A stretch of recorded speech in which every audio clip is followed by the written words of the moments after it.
Good morning, dear students. So in this class, we are going to discuss the derivation for kinetic gas equation.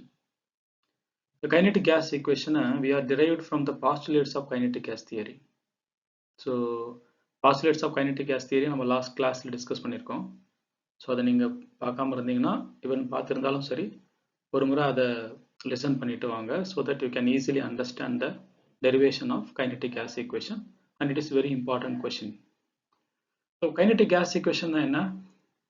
ஒரு gas இருக்கு any gas அந்த கேஸோட macroscopic properties like pressure, volume, temperature இதையெல்லாம் அதனுடைய microscopic properties like mass of one molecule, number of molecules present, velocity of the molecule.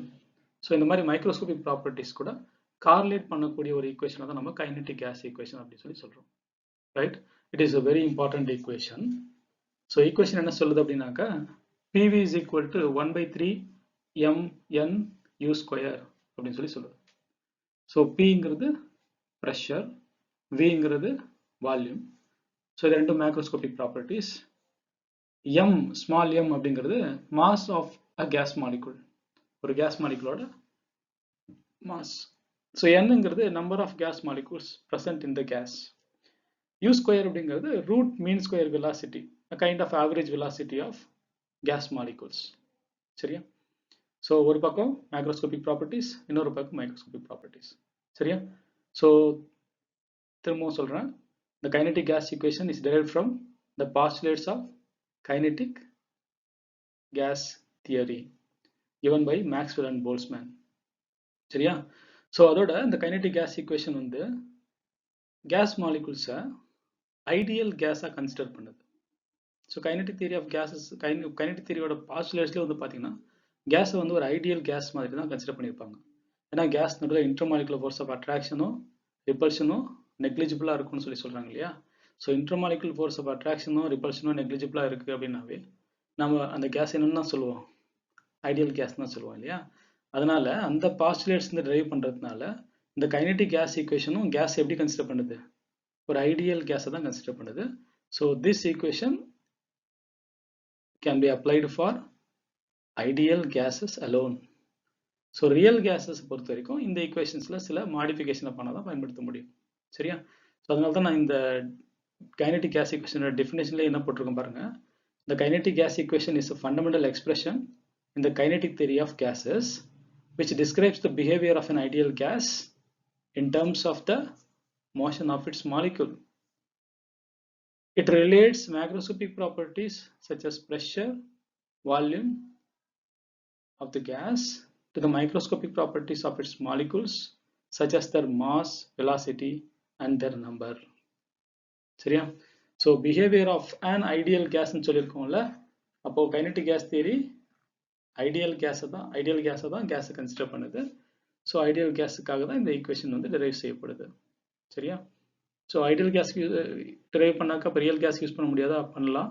So real gasesல அதனுடைய pressure, volume இதனோட corrections use பண்ணாக்க we can also apply this equation for real gases. Okay, so அதெல்லாம் அப்புறம் பார்த்துக்கலாம். So முதல்ல நம்ம இந்த PV is equal to 1 by 3 mn u square அப்படிங்கிற kinetic gas equation எப்படி derive பண்றது அப்படிங்கிறது மட்டும் இப்ப பார்ப்போம். முதல்ல ஒரு cubical gas container வந்து நீங்க கன்சிடர் பண்ணிக்கங்க. So cubical gas container. So cubical அப்படினாவே எல்லா சைட்ஸும் ஈக்குவலா இருக்கும். Let L centimeter be the side of the cube. The cubical box ஓட ஒரு சைடு வந்து என்னன்னு வச்சுக்கலாம்? L அப்படின்னு வச்சுக்கலாம். So அந்த cubical box குள்ள gas இருக்கு. So number of gas molecules present in the gas B n small n அப்படின்னு வச்சுக்கோங்க. So gas molecule ஓட individual gas molecule ஓட mass small m அப்படின்னு சொல்லி வச்சுக்கலாம். சரியா? So ஒரே ஒரு gas தான் இருக்கு. So அதனால எல்லா gas molecule identical இருக்கும்.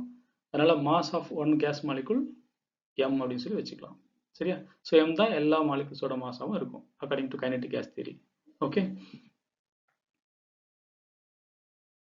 Sorry, according to postulates of kinetic gas theory. Correct தானே? So என்ன சொல்லுது first postulate? All the gases are made up of large number of small particles called molecules. The molecules of a gas are identical in size and mass.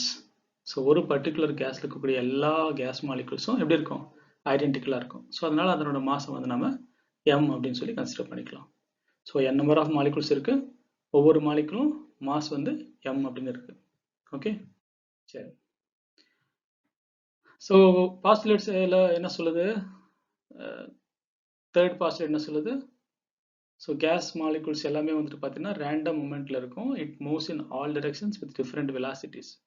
So n number of molecules இருக்குனாக்க அப்போ n number of different velocities இருக்கும். சரியா? So நம்ம ஏதாவது ஒரு particular மாலிகுலை consider பண்ணிக்குவோம். அந்த ஒரு பர்டிகுலர் மாலிகுலோட வெலாசிட்டியை v1 சென்டிமீட்டர் பர் செகண்ட் அப்படின்னு சொல்லி வச்சுக்கலாம். ஸோ v1 அப்படிங்கிறது we are considering one of the molecule in n number of molecules. ஏதாவது ஒரு மாலிகுல் நம்ம கன்சிடர் பண்ணிக்கிறோம். அந்த மாலிகுலோட வெலாசிட்டியை நம்ம என்னன்னு வச்சுக்கலாம், v1 சென்டிமீட்டர் பர் செகண்ட் அப்படின்னு சொல்லி வச்சுக்கலாம். இந்த v1 velocity v1 we can write as the sum of three different components. இது cubical box இல்லையா, 3 dimensional box. அப்போ 3 dimensional சொன்னாவே அதுக்கு x axis இருக்கும், y axis இருக்கும், z axis இருக்கும். ஸோ ஒரு மாலிகுல் ஒரு பாயிண்ட்ல இருந்து இன்னொரு பாயிண்ட்டுக்கு அந்த பாக்ஸ்ல மூவ் ஆகுதுனாக்க x, y, z ன்னு 3 காம்போனன்ட்ஸ்லயும் சேஞ்சஸ் வரும் இல்லையா. அப்போ இந்த வெலாசிட்டி v1 அப்படிங்கிறது நம்ம x, y, z அப்படிங்கிற 3 காம்போனன்ட்ஸோட சம்மா நம்ம எழுத முடியும். அதுதான் நம்ம என்ன எழுதியிருக்கோம், v1 is equal to ux plus uy plus uz. So இந்த ux, uy, uzங்கிறதும் வெலாசிட்டி தான், but along x axis alone, y axis alone, z axis alone. சரியா? ஸோ மாலிகுல் வந்து x axisக்கு பேரலா மூவ் ஆகும்போது அதனுடைய வெலாசிட்டியை vx, y axisக்கு பேரலா மூவ் ஆகும்போது velocity uy, z axisக்கு பேரலா move ஆச்சுன்னா velocity uz. So இந்த 3 சேஞ்சஸுமே அந்த மாலிகுல் மூவ் ஆகும் பொழுது நடக்கும். அதனால இந்த 3 காம்போனன்ட்ஸோட சம்மா வந்து நம்மளால எழுத முடியும். அதான் v1 is equal to ux plus uy plus uz ன்னு சொல்லி வச்சுக்கலாம். சரியா? இப்போ நம்ம இந்த 3 காம்போனன்ட்ஸ்ல ஒரு காம்போனன்ட் மட்டும் கன்சிடர் பண்ணிக்கலாம், ux. அதாவது அந்த மாலிகுல் வந்து x ஆக்சிஸ்க்கு பேரலா மூவ் ஆகுதுன்னு வச்சுக்கோங்க. இப்போ இந்த கியூபிக்கல் பாக்ஸ்ல பாருங்க, நான் 2 சைடு ஷேர் பண்ணியிருக்கேன். அந்த 2 சைடு எப்படி இருக்குனாக்க x ஆக்சிஸ்க்கு பேரலா இருக்கு. அப்போ ux அப்படிங்கிற x ஆக்சிஸ்க்கு பேரலல் டைரக்ஷன்ல அந்த கேஸ் மாலிகுல்ஸ் மூவ் ஆகும்போது அந்த கேஸ் மாலிகுல் என்ன பண்ணும், அந்த சைட்ஸ் மேல போயிட்டு மோதும் இல்லையா. It will collide with the two sides which is parallel to the x-axis. சரிதானே? ஸோ x-axisக்கு parallel மூவ் ஆகும்பொழுது பாசிபிலிட்டி ஆஃப் collision என்னது, ஒன்று a சைடில் நடக்கலாம், x-axisோட அலாங்கா இருக்கக்கூடிய இந்த 2 ஷேடட் சைட்ஸ்லாம் நடக்கும். ஸோ ஒரு சைடை ஏன்னு வச்சுக்கோ, ஒரு சைடு பின்னு வச்சுக்கோ. ஸோ 2 சைட்லேயும் அந்த மாலிகுல்ஸ் வந்து மூவ் ஆகும், என்ன பண்ணலாம், போய் கொலைட் ஆகலாம். ஸோ நம்ம இப்போ அந்த மாலிகுலோட மொமெண்டமை கால்குலேட் பண்ணிக்குவோம். ஸோ மொமெண்டம் அப்படின்னா என்னது, p அப்படின்னு லெட்டரால சொல்லுவாங்க. So p is equal to mv, mass into velocity. Mass நமக்கு தெரியும் m, மாலிகுலோட மாஸ் என்ன m, velocity along x axis என்னது ux. அப்போ ஒரு மாலிகுல் along x axisல மூவ் ஆகும் பொழுது அதோட மொமெண்டம் என்னவா இருக்கும், m into ux. சரியா? Okay. The momentum of a molecule along the component ux. ux-ங்கிறது parallel to the x axis. சரியா? ஸோ எக்ஸ் ஆக்சிஸ்க்கு பேரலா போகும்போது வெலாசிட்டி என்னது ux. அப்போ அதனோட மொமெண்டம் என்னவா இருக்கும், m into ux. சரியா? Let the molecule collide with side a. x ஆக்சிஸ்க்கு பேரலா மூவ் ஆயிட்டு இருக்க அந்த மாலிகுல் போய் ஏங்கிற ஒரு ஷேடட் சைடு மேல மோதுது. அந்த சைடு வந்து it's a wall of the container. So அந்த சைடுல போய் மோதுது. Since the molecules are perfectly elastic, there will be no change in velocity after collision. Correct தானே? So according to postulates of kinetic gas theory, the gas molecules are perfectly elastic. So அது எது மேலேயாவது collide ஆச்சுன்னா that collision should be elastic collision. அது என்ன sir elastic collision? கொலிஷனுக்கு முன்னாடியும் கொலிஷனுக்கு பின்னாடியும் வெலாசிட்டியில் எந்த சேஞ்சஸும் வரலன்னா அதை நம்ம எலாஸ்டிக் கொலிஷன் சொல்லி சொல்லுவோம். உதாரணமாக ஒரு கல் எடுத்து நீங்கள் சவுத்தில் போட்டிங்கனாக்கா அந்த கல் என்ன பண்ணும், அந்த சவுத்தில் பட்டு அதே இடத்துல கீழே விழுந்துடும். சரியா? அதே ஒரு பால் எடுத்து நீங்கள் சவுத்தில் போட்டிங்கன்னா அந்த பால் சவுத்தில் பட்டு பிச்சாய் திரும்ப உங்கள் கைக்கு வரும் இல்லை. ஸோ என்ன காரணம், ஏன்னா பால் வந்து ஒரு எலாஸ்டிக் ப்ராப்பர்ட்டி, அதுக்கு அது எலாஸ்டிக் பண்பு இருக்குது. ஸோ அதை நீங்கள் சவுத்தில் போடும் பொழுது அந்த கொலிஷன் வந்து எலாஸ்டிக் கொலிஷனாக இருந்து அது ரிட்டர்ன் உங்கள் கைக்கு வருது இல்லையா. ஸோ பால் வந்து ஒரு பெர்ஃபெக்ட்லி எலாஸ்டிக்னு சொல்ல முடியாது. சரியா? அது சர்டன் அமௌண்ட் ஆஃப் வெலாசிட்டியை இழந்துடும். பட் இந்த கேஸ் மாலிகுல்ஸ் வந்து R considered as perfectly elastic. அதனால அது ஏதாவது ஒரு சர்ஃபேஸ் மேலேயோ இல்லை இன்னொரு மாலிகுல் மேலேயோ மோதும் பொழுது அதனுடைய வெலாசிட்டியில் எந்த சேஞ்சஸும் வராது, அதனோட டைரக்ஷனில் மட்டும்தான் சேஞ்சஸ் வரும். சரியா? So gas molecules are perfectly elastic. So the velocity of the gas molecule will not change after the collision. ஆனால் டைரக்ஷன் மட்டும் என்ன ஆகும்? அப்படியே ஆப்போசிட் டைரக்ஷனில் ரிட்டர்ன் ஆகும். அப்போ change in momentum of the molecule after the collision of along the side A. So ஏங்கிற side மேலே போயிட்டு அந்த மாலிகுல் மூவ் ஆகும் பொழுது அதனோட மொமெண்டம்ல என்ன சேஞ்ச் வருதுன்னு கால்குலேட் பண்ணி பார்க்கலாம். சரியா? ஸோ அந்த அந்த சைடு மேலே மோதுறதுக்கு முன்னாடி அதனுடைய வெலாசிட்டி என்னவா இருக்கும்? நம்ம ஆல்ரெடி சொல்லியிருக்கோம், m into ux. ஸோ சவுத்தில் போய் மோதிடுச்சு, அது கண்டெய்னரோட வாலில் போய் மோதிடுச்சு. மோதிட்டு டைரக்ஷன் அப்படியே ஆப்போசிட் டைரக்ஷனில் மாறிடுது. ஆனால் மொமெண்டம்ல எந்த சேஞ்சஸும் வராது, ஏன்னா மாஸ் மாறுறதுக்கு சான்ஸ் இல்லை. வெலாசிட்டிலையும் எந்த லாஸும் வராதுன்னு சொல்லியிருக்கோம். அப்போ மொமெண்டத்தில் எந்த சேஞ்சஸும் வராது, ஆனால் டைரக்ஷன் மட்டும் சேஞ்ச் ஆகிடும் இல்லையா? ஸோ இப்போ சேஞ்ச் இன் வெலாசிட்டி கால்குலேட் பண்ணணும்னா மோதலுக்கு முன்னாடி அதனுடைய மொமெண்டம் எவ்வளோ, மோதனத்துக்கு அப்புறம் அதுக்கு மொமெண்டம் எவ்வளோன்னு பார்த்து, ஸோ முதல் மொமெண்ட்ல இருந்து ரெண்டாவது மொமெண்ட்டை கழிச்சிட்டோம்னா நமக்கு என்ன வந்துடும்? சேஞ்ச் இன் மொமெண்டம் வந்துடும் இல்லையா? கரெக்ட் தானே? ஸோ அப்போ கொலிஷனுக்கு முன்னாடி அதனுடைய மொமெண்டம் mux, கொலிஷனுக்கு பின்னாடி மொமெண்டம் மைனஸ் mux. ஏன்னா டைரக்ஷன் சேஞ்ச் ஆயிடுச்சு. ஸோ அப்போ mux minus of minus mux that is equal to 2mux. So இதுதான் நம்ம என்ன சொல்றோம்? Change in momentum of the molecule after the collision along side A. புரியுது இல்லையா? ரைட். ஸோ ஏங்கிற சைடில் போயிட்டு அந்த மாலிகுல் மோதுது. ஸோ மோதும் போது அதனுடைய வெலாசிட்டி, அதனுடைய மொமெண்டம் mux. மோதின அப்புறம் அதனுடைய மொமெண்டம் சேம் mux தான், ஆனால் in opposite direction minus mux. அப்போ சேஞ்ச் இன் மொமெண்டம் கால்குலேட் பண்ணணும்னாக்க mux minus of minus mux that is equal to 2mux. இதான் வந்து change in momentum of the molecule due to the collision along side A.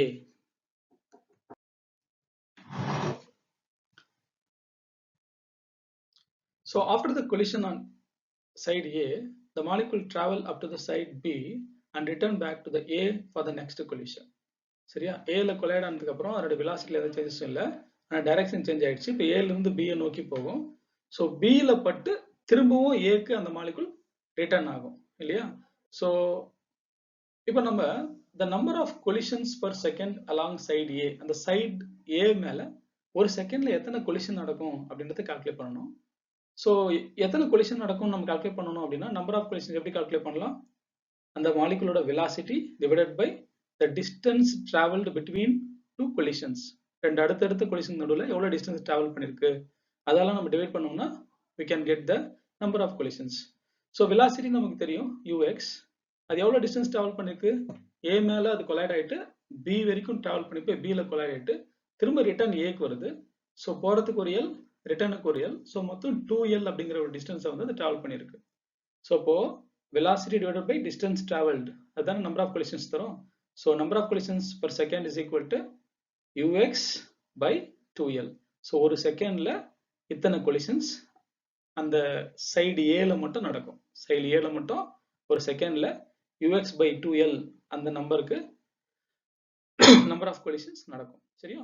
So அப்போ ஒரு செகண்ட்ல எவ்வளோ momentum change வந்திருக்கு அப்படின்னு கால்குலேட் பண்ணோம்னாக்க, நம்ம இந்த நம்பர் ஆஃப் கொலிஷன்ஸை எடுத்து ஒரு கொலிஷன்ல எத்தனை மொமெண்டம் சேஞ்ச் வந்துச்சோ அதோட நம்ம மல்டிபிள் பண்ணிப்போம் இல்லையா? ஸோ அதுதான் அடுத்த step. Hence the change in momentum per second, ஒரு செகண்ட்ல அலாங் சைடு ஏல போய் மோதுறதுனால ஏற்படக்கூடிய சேஞ்ச் இன் மொமெண்டம். ஸோ எத்தனை முறை மோதுது? ux பை 2l டைம்ஸ் மோதுது. ஒரு தடவை மோதுச்சுன்னா எவ்வளோ சேஞ்சஸ் வருது? 2m ux சேஞ்சஸ் வருது. அப்போ ஒரு செகண்ட்ல நடக்கக்கூடிய அத்தனை கொலிஷன்ஸையும் சேர்த்து எவ்வளோ மொமெண்டம் சேஞ்சஸ் வரும்னு கால்குலேட் பண்ணோம்னாக்க 2m ux into ux by 2l. அதாவது ஒரு மோதலுக்கு நடக்கக்கூடிய அந்த momentum change into number of மோதல், எத்தனை கொலிஷன் நடக்குதோ அதை அந்த நம்பரால மல்டிபிள் பண்ணிக்கிறோம். ஸோ இப்போ எவ்வளோ வரும்?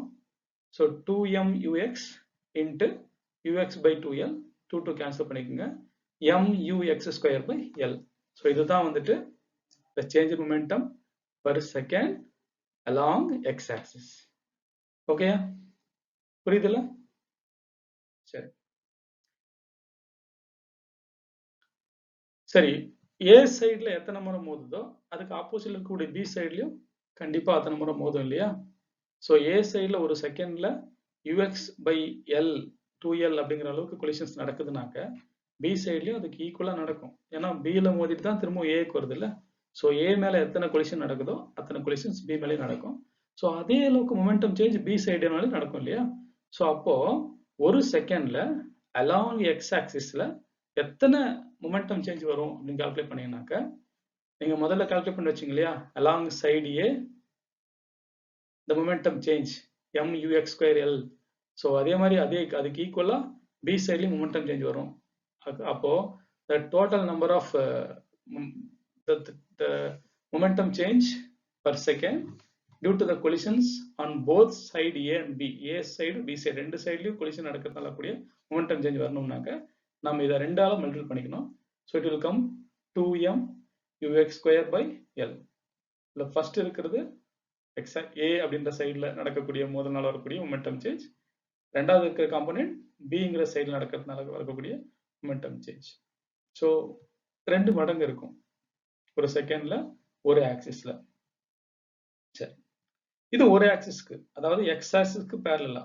ஆனா நமக்கு தெரியும் அங்க மொத்தம் எத்தனை காம்பனன்ட்ஸ் இருக்கு? 3 டிஃபரெண்ட் காம்பனன்ட்ஸ் இருக்கு இல்ல? 3 டிஃபரெண்ட் காம்பனன்ட்ஸ் இருக்கு. அது என்னென்ன காம்பனன்ட்? ux, uy, uz. நம்ம ux மட்டும் தான் கால்குலேட் பண்ணிக்கிறோம். அதுக்கு ஈக்குவலா uyலயும் இருக்கும், uzலயும் இருக்கும். ஏன் சார் ஈக்குவலா இருக்கும்? ஏன்னா அது ஒரு கியூபிக்கல் பாக்ஸ். ஸோ கியூபிக்கல் பாக்ஸ்ல டிஸ்டன்ஸ் எல்லா சைட்லயும் ஈக்குவலா இருக்கும். ஸோ ஏரியாஸ் ஆஃப் த சைடும் ஈக்குவலா இருக்கும். அதனால எக்ஸ் ஆக்சிஸ் அப்படின்ற எக்ஸ் காம்பனெண்ட்ல நம்ம என்னென்ன கால்குலேட் பண்ணுமோ அதுக்கு ஈக்குவலா ஒய் காம்பனெண்ட் இருக்கும், செட் காம்பனெண்ட் இருக்கும். அப்போ therefore the change in momentum per second due to all the 3 components எவ்வளவு இருக்கும்? 2m ux square by l, இது along x axis, 2m uy square by l along y axis plus 2m uz square by l. சரியா? மொத்தம் 6 side இருக்கு. முதல்ல நம்ம ஒரு side calculate பண்ணோம், அதுக்கப்புறம் எதிரெதிராக இருக்கக்கூடிய 2 சைடு கால்குலேட் பண்ணோம் x axis அலாங்கா. ஸோ இதே மாதிரி y காம்பனெண்ட்ல 2 சைடு இருக்கும், z காம்பனெண்ட்ல 2 சைடு இருக்கும். ஸோ மொத்தம் 6 சைடு இருக்குல்லையா ஒரு கியூபுக்கு. அதனால ஸோ இது என்ன ஆகும்? இந்த மாதிரி 3 டிஃபரெண்ட் காம்பனெண்ட் நம்ம கூட்டிக்கணும். எவ்வளவு வரும்? ஸோ இது வந்து காமனா இருக்கக்கூடிய 2m by l வெளியே எடுத்துடலாம். ஸோ உள்ள என்ன இருக்கும்? ux square plus uy square plus uz square. So ux square, uy square, uz square, இது மூணுத்தையும் கூட்டினா என்ன வரும்? ஈக்குவேஷன் நம்பர் 1ல நம்ம என்ன சொல்லியிருக்கோம்? So velocity of a particular molecule, ஒரு கேஸ் மாலிகுலோட வெலாசிட்டி நம்ம ஒரு கேஸ் மாலிகுல் தான் நம்ம கன்சிடர் பண்ணிருக்கோம் இல்லையா? all these calculations are made for a single considered molecule. So அதுக்கு வெலாசிட்டி நம்ம என்னன்னு கன்சிடர் பண்ணோம்? v1 சொல்லி கன்சிடர் பண்ணோம். ஸோ அந்த v1 தான் நம்ம ux plus uy plus uz ன்னு சொல்லிட்டு 3 டிஃபரெண்ட் காம்பினேஷன்ஸோட கூடுதலா நம்ம எடுத்துக்கிட்டோம் இல்லையா? ஸோ அதனால இந்த ux square plus uy square plus uz square அப்படிங்கிறத நம்ம சிம்பிளா v1 ஸ்கொயர்னு சொல்லலாம். அங்க vங்கிறது என்னது? velocity of the considered molecule. நாம கன்சிடர் பண்ண மாலிகுலோட velocity தான் v1. ஓகேயா? அப்போ v1 அப்படிங்கிற velocity இருக்கக்கூடிய ஒரு மாலிகுல், அதனுடைய மாஸ் m ன்னு வச்சுக்கிட்டோம்னாக்க l அப்படிங்கிற சைடு லெங்த் உடைய ஒரு கியூபிக்கல் பாக்ஸ்க்குள்ள ஒரு செகண்ட்ல அந்த மாலிகுலால நடக்கக்கூடிய மொமெண்டம் சேஞ்ச் எவ்வளவு இருக்கும்? 2m v1 square by l. Okay, ஆனா நமக்கு தெரியும் அந்த கண்டெய்னருக்குள்ள n நம்பர் ஆஃப் மாலிகுல்ஸ் இருக்கு. ஒவ்வொரு மாலிகுலுக்கும் வேற வேற வெலாசிட்டி இருக்கும். ஸோ நாம கன்சிடர் பண்ண மாலிகுலுக்கு v1 அப்படின்னு வச்சுக்கிட்டோம்னாக்க மொத்தம் n நம்பர் ஆஃப் மாலிகுல்ஸ் இருக்கு. அப்போ v2, v3, v4 அப்படின்னு சொல்லிட்டு vn n number of different velocities அங்க இருக்கும். சரியா? அப்போ ஒவ்வொரு மாலிகுல்னாலையும் அங்க மொமெண்டம் சேஞ்ச் வரும் இல்லையா? ஏன்னா எல்லா மாலிகுலும் ரேண்டமா கொலைட் ஆகிட்டே இருக்கும். அப்போ நம்ம எல்லா மாலிகுல்ஸ்னாலையும் ஒரு செகண்ட்ல எவ்வளவு மொமெண்டம் சேஞ்ச் வருது அப்படிங்கறத கால்குலேட் பண்ணி பார்ப்போம். அதுக்கு என்ன பண்ணணும்? இதே component 2m v1 square by l, அதே மாதிரி 2m v2 square by l, 2m v3 square by l, 2m v4 square by l அப்படி சொல்லிட்டு ஒவ்வொரு மாலிகுலுக்கும் up to 2m vn square by l அது வரைக்கும் நம்ம என்ன பண்ணணும்? தனித்தனி காம்பனன்ட்ஸை சம் அப் பண்ணணும். So therefore the change in momentum for all the molecules which collide all the 6 sides of the box per second. So எல்லா காம்போனன்ட்ஸையும் நம்ம v1 v2 v3 ன்னு ஒவ்வொரு மாலிகுல்னால வரக்கூடிய மொமெண்டம் சேஞ்சஸ் நம்ம இப்படி கால்குலேட் பண்ணலாம். சரியா? ஸோ எல்லாத்தையும் காமனா இருக்கிறது 2m by l அதை வெளியே எடுத்துலாம். So v1 square plus v2 square plus v3 square plus dot dot dot vn square. Okay, so இந்த வெலாசிட்டிஸ் இண்டிவிஜுவல் ஒவ்வொரு மாலிகுலோட இண்டிவிஜுவல் வெலாசிட்டிஸையும் நம்ம ஸ்கொயர் பண்ணி ஆட் பண்றோம். ஓகே, ஸோ ஃபார் இதை இன்னும் கொஞ்சம் சிம்பிளிஃபை பண்றதுக்காக நம்ம என்ன பண்றோம், இந்த ஈக்குவேஷனை n-ஆல மல்டிபிள் பண்றோம், டிவைடும் பண்றோம். ஸோ மல்டிப்ளிகேஷன் டிவைட் ரெண்டுமே நம்ம பண்ணும்பொழுது இந்த டோட்டல் வேல்யூல எந்த சேஞ்சஸ் வராது இல்லையா? ஸோ 2mn by l ஆகும் மல்டிப்ளிகேஷன் இந்த நியூமரேட்டர். ஸோ டினாமினேட்டர்ல ஒரு n வச்சுக்கோங்க. இப்போ பாருங்க v1 square plus v2 square plus v3 square plus dot dot plus vn square by n. So இது எதுக்கு ஈக்குவலா இருக்கும்னு பாத்தீங்கன்னாக்க u ஸ்கொயருக்கு ஈக்குவலா இருக்கும். ஏன்னா நம்ம இதைத்தான் நம்ம என்னன்னு சொல்லுவோம், ரூட் மீன் ஸ்கொயர் வெலாசிட்டின்னு சொல்லி சொல்லுவோம். சரியா? Root of v1 square plus v2 square v3 square plus vn square by n அப்படிங்கிறது தான் நம்ம என்ன சொல்லுவோம், u அப்படின்னு சொல்லி சொல்லுவோம். ஸோ அப்போ அந்த ரூட் இல்லைனாக்கா அதை என்ன சொல்லலாம், u ஸ்கொயர்னு சொல்லி சொல்லலாமா? ஸோ அதான் ரூட் மீன் ஸ்கொயர் வெலாசிட்டி தான் நம்ம u அப்படின்னு சொல்லி சொல்லுவோம். ஸோ அப்போ இந்த மொத்த டேர்முக்கு பதிலாக நம்ம என்ன போட்டுக்கலாம், u ஸ்கொயர்னு சொல்லி போட்டுக்கலாம். சரியா? ஸோ அப்போ இதுதான் வந்துட்டு n நம்பர் ஆஃப் மாலிகுல்ஸ் தொடர்ந்து அந்த கண்டெய்னரோட வால்ஸ்ல எல்லா சைட்லயும் மோதிட்டே இருக்கிறதுனால வரக்கூடிய momentum change per second. Momentum change per second. Okay, புரியுதா? ஸோ நம்ம ஃபர்ஸ்ட் ஒரு மாலிகுலை கன்சிடர் பண்ணோம். ஒரு மாலிகுல் ஒரு சைட்ல மோதுறதுனால வரக்கூடிய மொமெண்டம் சேஞ்சை கால்குலேட் பண்ணோம். அப்புறம் அதே ஆக்சிஸ்ல இன்னொரு சைடு இருக்கு இல்லையா, அப்ப ரெண்டு சைட்ல ஏற்படக்கூடிய மொமெண்டம் சேஞ்ச் கால்குலேட் பண்ணோம். அப்புறம் அதே மாலிகுல் 3 காம்போனன்ட்லயும் மோதும் இல்லையா, எக்ஸ் ஆக்சிஸ் மாதிரி ஒய் ஆக்சிஸ் ஜெட் ஆக்சிஸ் எல்லாத்துலயும் மோதும் இல்லையா. ஸோ அப்போ அதை எல்லா காம்போனன்ட்ஸும் தனித்தனியா கால்குலேட் பண்ணி அதை ஆட் பண்ணிக்கணும். அதுக்கப்புறம் n நம்பர் ஆஃப் மாலிகுல்ஸ் இருக்குங்கிறதுனால ஒவ்வொரு மாலிகுலுக்கும் அதே அளவுக்கு இருக்கும் இல்லையா. ஸோ அது எல்லாத்தையும் தனித்தனியா நம்ம காம்போனன்ட்ஸை போட்டு ஆட் பண்ணிக்கிட்டோம். ஸோ அப்படிதான் நமக்கு கடைசியா இந்த 2mn by l into u square அப்படிங்கிற ஃபைனல் ஈக்குவேஷன் வருது. ஓகேயா? ஸோ இங்க முடியல. So according to Newton second law, நியூட்டனோட செகண்ட் லா என்ன சொல்லுது, change in momentum per second is equal to ஃபோர்ஸ்னு சொல்லி வருது. ஸோ ஃபோர்ஸ் தான் என்னன்னு சொல்லுவாங்க, change in momentum per second. So இவ்வளோ நேரம் நம்ம இதைத்தான் கால்குலேட் பண்ணியிருக்கோம், change in momentum per second. So அந்த கேஸ் கண்டெய்னர் இருக்கக்கூடிய கேஸ் மாலிகுல்ஸ்ல தொடர்ந்து மோதிக்கிட்டே இருக்கிறதுனால வரக்கூடிய சேஞ்ச் இன் மொமெண்டத்தை தான் நம்ம என்ன பண்ணோம், இவ்வளோ நேரம் கால்குலேட் பண்ணிட்டு இருந்தோம். ஸோ அந்த சேஞ்ச் இன் மொமெண்டம் எதுக்கு ஈக்குவலா இருக்கும், ஃபோர்ஸ்க்கு ஈக்குவலா இருக்கும். ஸோ அதனோட வேல்யூ என்ன, 2mn by l into u square. இதான் நம்ம கால்குலேட் பண்ணி வச்சிருக்கோம். சரியா? So this value is equal to force. அதே மாதிரி இன்னொரு ரிலேஷன்ஷிப் இருக்கு, pressure P equal to force by area. So pressure P எப்படி வரும், ஃபோர்ஸ் பை ஏரியா. ஃபோர்ஸை வந்து ஏரியாவில் டிவைட் பண்ணாக்க நமக்கு ப்ரெஷர் P கிடைச்சிடும். நம்ம ஃபோர்ஸ் ஆல்ரெடி கால்குலேட் பண்ணி வச்சுட்டோம், ஏரியாவை கால்குலேட் பண்ணி பார்க்கலாம். So pressure P equal to force by area. Okay, force நம்ம calculate பண்ணி வச்சிருக்கோம் 2mn by l u square. இப்போ area எப்படி calculate பண்றது, area எப்படி calculate பண்ணலாம், நமக்கு தெரியும் அது ஒரு cubical box, அதுல மொத்தம் 6 sides இருக்கும். ஒவ்வொரு சைடும் ஸ்கொயர் தானே. ஸோ 6 சைடும் 6 ஸ்கொயர்ஸ். ஸோ ஸ்கொயரோட ஏரியா எப்படி கால்குலேட் பண்ணலாம், லெங்தோட ஸ்கொயர், அவ்வளவுதான் இல்லையா. ஸோ 6 சைடு இருக்கிறதுனால 6 into l ஸ்கொயர். இதுதான் வந்து total area. So force 2mn by l into u square, area வந்து 6l ஸ்கொயர். அப்போ pressure P is equal to 2mn l by u square, இது ஃபோர்ஸ், இன்ட்டு 6l ஸ்கொயர், அது 1 by 6l square. ஏன் அதை divide பண்ணணும் இல்லையா, அதுக்காக 1 by 6l square multiple பண்ணிக்கிறோம். ஸோ இப்போ நியூமரேட்டர் எல்லாம் பெருக்கி பாருங்க, mn u ஸ்கொயர் இருக்கு, டினாமினேட்டர்ல என்ன இருக்கு, இங்க ஆல்ரெடி ஒரு l இருக்கு, இந்த 2 6 கேன்சல் பண்ணிக்கிட்டா 3 வந்துடும். So 1/3 mn l cube u square. சரியா? சரி, இது இன்னும் கொஞ்சம் சிம்பிளிஃபை பண்ணலாம். எல் கியூப்னா என்ன? ஸோ ஒரு கியூப், அது கியூப்ல எல்லா சைடும் ஈக்குவலா இருக்கும் L. So volume of the cube என்னவா இருக்கும்? Length into breadth into height. அப்போ L into L into L. அப்போ எல் கியூப்ங்கிறது என்னது? அந்த கியூபோட வால்யூம். சரியா? அப்போ இந்த எல் கியூபை நம்ம என்னன்னு சொல்லிக்கலாம்? வின்னு சொல்லிக்கலாம். ஓகே.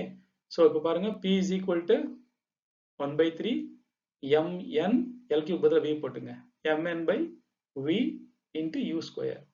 இப்போ இந்த v நான் என்ன பண்றேன், அப்படியே கீழே டினாமினேட்டர்ல இருக்கிறத ஈக்குவலுக்கு அந்த பக்கமா கொண்டு போய் பிரஷரோட மல்டிபிள் பண்ணிக்கிறேன். ஸோ ஈக்குவேஷன் என்ன ஆகும்?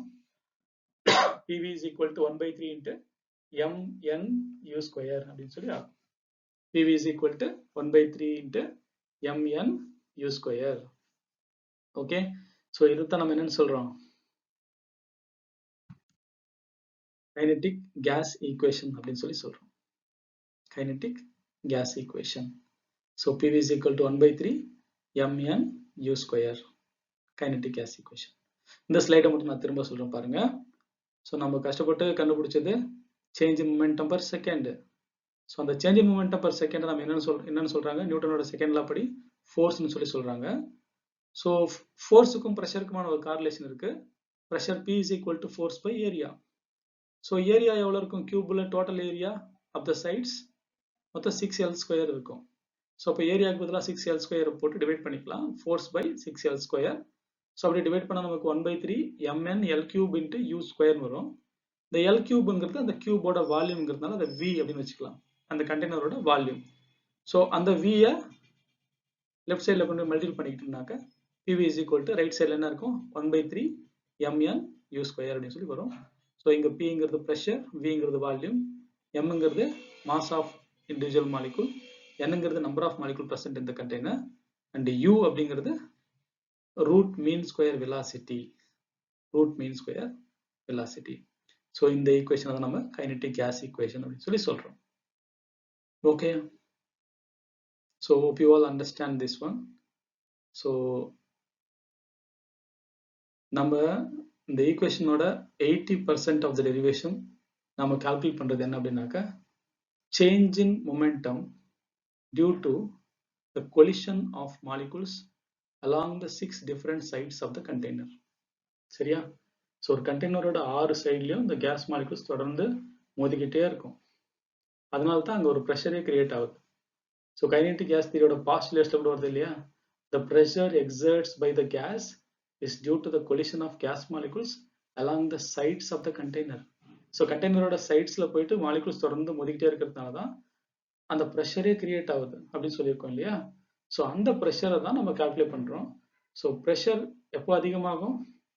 So number of collisions per second அதிகமாக அந்த வெசல்ல எக்ஸர்ட் ஆகக்கூடிய கேஸோட ப்ரெஷரும் இன்க்ரீஸ் ஆகிட்டே இருக்கும். அதுதான் இந்த ஈக்குவேஷன் காட்டுது. So PV is equal to mn u square. So இதில் நம்ம சில ரிலேஷன்ஷிப் மட்டும் நீங்கள் அப்படியே செக் பண்ணி பாருங்க. Pressure is directly proportional to mass of the gas. So கேஸோட மாஸ் அதிகமாக, மாலிகுலர் மாஸ் அதிகமாக ப்ரெஷர் அதிகமாகும். நம்பர் ஆஃப் மாலிகுல்ஸ் அதிகமாக ப்ரெஷர் அதிகமாகும். மாலிகுல்ஸோட வெலாசிட்டிஸ் அதிகமாகவும் ப்ரெஷர் அதிகமாகும். Okay. So pressure is directly proportional to mass of the gases, number of gas molecules present, and the velocity of gas molecules. Okay, right? So thank you all for listening. So or 1 or 2 times இதை நீங்க videos twice or thrice பாருங்க. ஈக்குவேஷனை டெரிவேஷனை சும்மா பார்த்தா இல்லை படித்தா வராது, எழுதி பார்க்கணும். You have to write the derivation. So step by ஸ்டெப்பாக நம்ம இதை எப்படி கொண்டு போகிறோம் அப்படிங்கிறத புரிஞ்சுக்கிட்டு 2-3 தடவை நீங்கள் நல்லா எழுதி பார்த்தீங்கன்னாக்கா it will be very easy for you. Okay. So thank you very much. So we shall see in the next video.